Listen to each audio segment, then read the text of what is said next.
Hello guys, আমরা দেখছেন এখানে তিনটে সাদা, এখানে তিনটে সাদা, আর এইখানে তিনটা হলুদ আছে।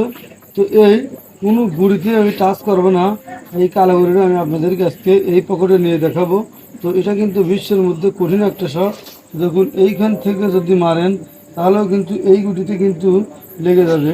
আর এইখান থেকে কিন্তু আপনি এই কালো গুটি কিন্তু মারতে পারছেন না। যদিও কষ্ট করে মারবেন তাহলে কিন্তু 100% লাগবে।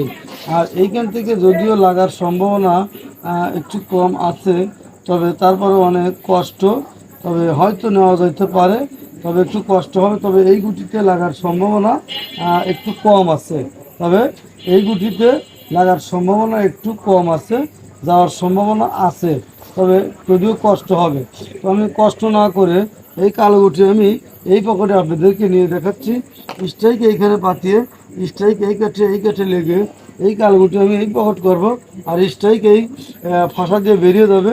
এই তিনটা ঝোপ, এই ঝোপের কোনো ঝোপেই কোনো টাচ লাগবে না, কোনো গুটি নড়বেও না, চড়বেও না। তো দেখুন কীভাবে আমি স্ট্রাইক এই কাঠে মেরে এই কালো গুটি কঠিন একটা শট দিয়ে এই পকেটে নিয়ে দেখাই। তো প্রত্যেকটা মারে কিন্তু টেকনিক এবং কৌশল আছে।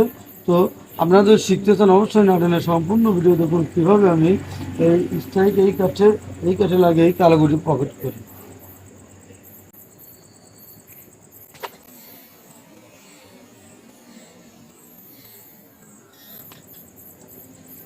হ্যালো গাইস, আপনারা দেখলেন আমি কিন্তু কত সুন্দরভাবে এই তিনটা ঝোপের একটা ঝোপেও না লাগিয়ে এই কালাগুড়িটা কিন্তু কত সুন্দরভাবে এই পকেটে করলাম। এটা কিন্তু সত্যি জটিল এবং কঠিন একটা ট্রিক শট।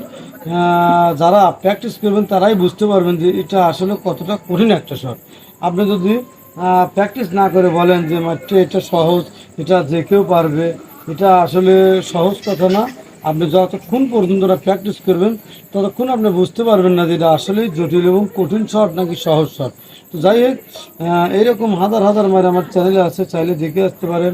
আর যদি নিত্য নতুন মার শিখতে চান অবশ্যই বেল বাটনটি অন করে রাখবেন। ভালো থাকুন, সুস্থ থাকুন।